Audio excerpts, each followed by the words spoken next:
Welcome. Today, we cover the history of our resident Radiant Queen, Serena Antoinetta.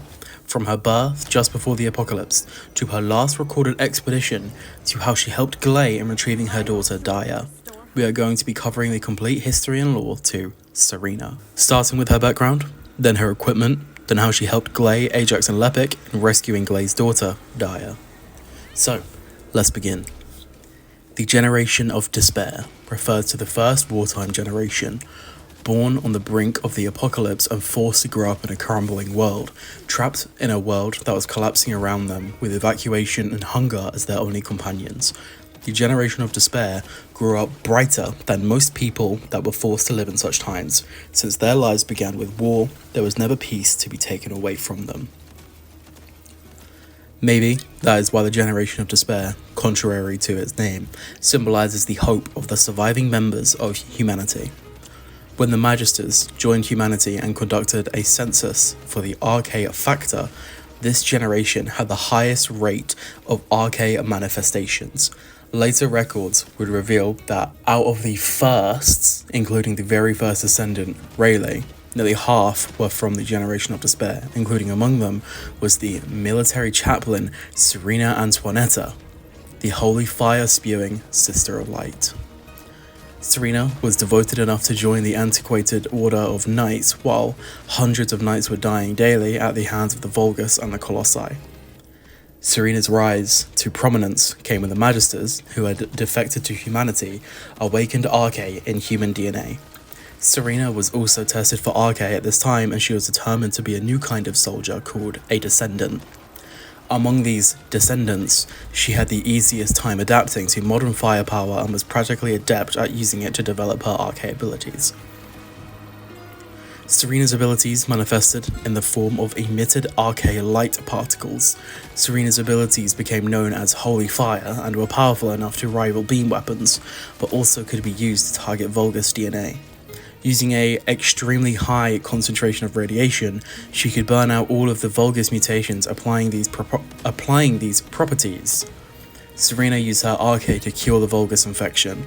Her light was a beacon of hope for her people and of the dread for the enemies. Another unexpected benefit of her Arche was that she was able to spend time with her crush, fellow Descendant Rayleigh, while healing him.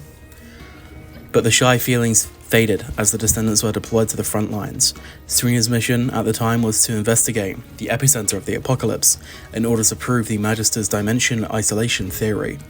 Serena promised her family of knights, her comrades in arms, and her crush, Rayleigh, that she would return. But no one knew it would be the last time they'd see her. The epicenter of the apocalypse was the most heavily polluted area, now called Sigma Sector, and it contained not only void contamination, but also a darker plot than anyone could have ever imagined. As the last light was extinguished, Serena faced despair for the first time. Death seemed too far away, but there also seems to be no hope of waking again. There was only pitch black darkness enveloping her body as all of her senses began to shut down. Serena prayed with all her might until her consciousness faded. If only I could wake once again. I would burn with a light that would never be extinguished. I will restore hope to all. I'll be a ray of sunshine for Rayleigh. After the echoes of her wish reverberated for a century, Serena's prayers were finally answered. She opened her eyes once again, still in Sigma Sector, but with unfamiliar Descendants standing over her. Surprised, Serena realized instinctively that the Age of Despair has not ended yet. As she had promised herself in her 100-year of prayer, she joined the new generation with an unquenchable radius. This time with a new prayer: to never have such a feeling of despair. So, that covers pretty much her entire backstory. Other than her birth, what I had already said earlier, she was born in the Generation of Despair, and it does cover some of it there. Not much specifically about her birth, more about the actual generation, but we do know from her character sheet that you can pull up by talking to her in Albion that she was born just before the war, and then she was raised throughout the war, hence why it mentions it in her backstory. Moving on. Her exclusive equipment, photon-emitting battlesuit, Exorcister. The Magister's warfare technology was at its peak before they lost most of their equipment to frequent retreats. The photon-emitting battlesuit Exosister is one of the pieces of such equipment.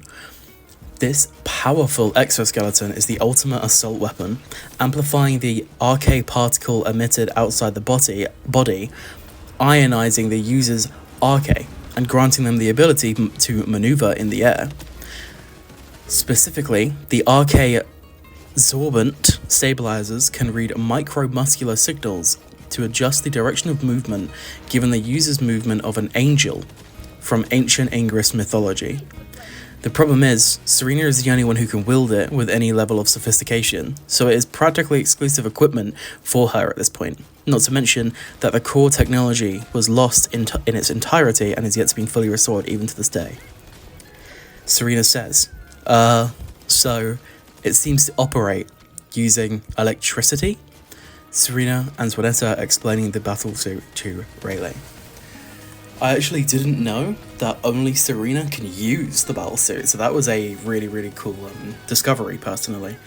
Obviously, she has multiple outfits. She has one under that same name, I believe, Exosister. Yes, you see, her new one, her default new, is Advanced Exosister. Her old one is just Exosister. What says, fun fact, a reinforced exoskeleton nun's habit worn by Serena, an early descendant who was active during the apocalypse.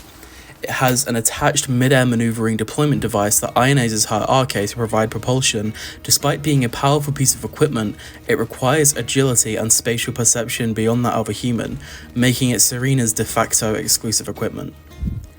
Well, it's pretty cool. I always have really liked both Serena's default and her Exorcist skin. I don't use her Exorcist skin, but honestly, after reading that through, I'm kinda half tempted to buy it. I've always been a fan of it, just not much over her default. But hey, that's pretty cool to me. That's pretty cool to me. Next, we are going to be discussing her involvement with the rescuing of Daya. Now, this is mainly a Gley story, so I am going to try and keep this very short. And I'm just going to specifically talk about the parts that actually feature Serena. So, inside the Sigma sector, you see Gley, Ajax, and Lepic opening these containment devices looking for Daya, as Gley has reason to believe that Daya's there. They open a good few of them, but they can't continue opening more as they are overrun by Vulgus.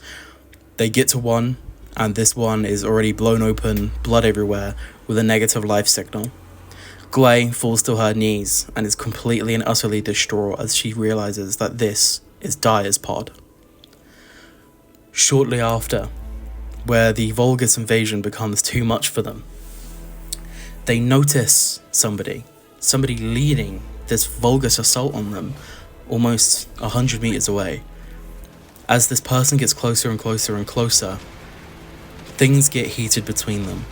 Just as this mysterious figure is ready to annihilate Gley, Ajax, and Lepic, something happens. One of the pods open, and out comes Serena, blasting the entire area in radiant light, incinerating every single Vulgus in your line of sight, leaving a wall of fire between this mysterious figure, Gley, Ajax, Lepic, and herself.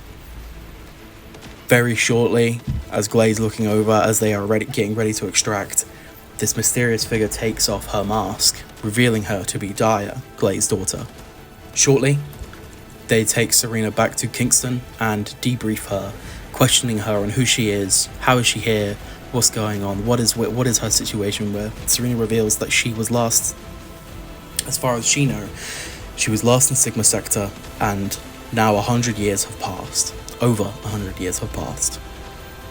Anyway, shortly, Serena, Gley return to Sigma Sector, looking once more for Daya. This time they were more successful than the last as they find Daya, and instead of going for a kill, as they really should have, they managed to subdue her in a almost 1v1 kind of fight between Serena and Daya. During this fight, Daya nearly stabs Serena straight through the heart, but luckily, just luckily, and there was enough time that she managed to get the blade out of her hand. Within this time, they pin Daya down, holding her there. They use some technology to remove the thing that is infecting Daya, keeping her under this Vulgus control from her body. They were successful, and even for a moment, they thought Daya had passed as her heartbeat had stopped. I believe in this moment, Glay is pounding on her heart and even at one point stops and starts to cry on top of her daughter's body, and this is where Daya's hand reaches up. Serena is essential to the rescue of Daya, and even now, once you complete the main story for Season 2, Episode 2, you can go to Albion, and off to the left of the main spawn, behind Dr. Kate, there is a room where you can see both Glay, Serena, and Daya. Daya is currently in like a floating tank, but I'll get into that more, and more about Daya when I talk about Glay in one of my future videos. There's actually quite a fun interaction here, what I'm going to quickly mention, because it's something really, really small, but it's one of my like favorite records in the game. What is just off next to the thing that Daya is captured inside of, there is a little desk, and on this desk there is a little doll of Ajax. And the doll of Ajax, I'm going to quickly double check through my my thing here if I can quickly find it, but has just on his face, right on his eyes, there's a little X's crossing his eyes out. And here I found the record. The record is as followed. It's a picture of Ajax's little doll with eyes crossed out and I think a pin stuck right in his chest, and its comment says, "I don't know if this doll worked, but it really was the only thing that soothed my anger that had nowhere else to go. Eugen is begging me to throw away, but I'll hold on to it until Daya wakes up. I want to show her how I've spent my days."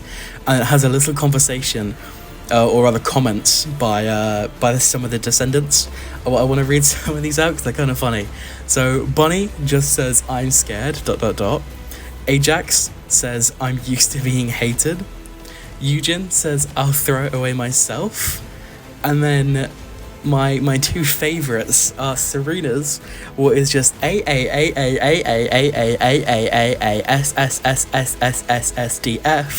and then Luna says, "Huh? What's Kyle been teaching her? Someone teach Serena how to type properly."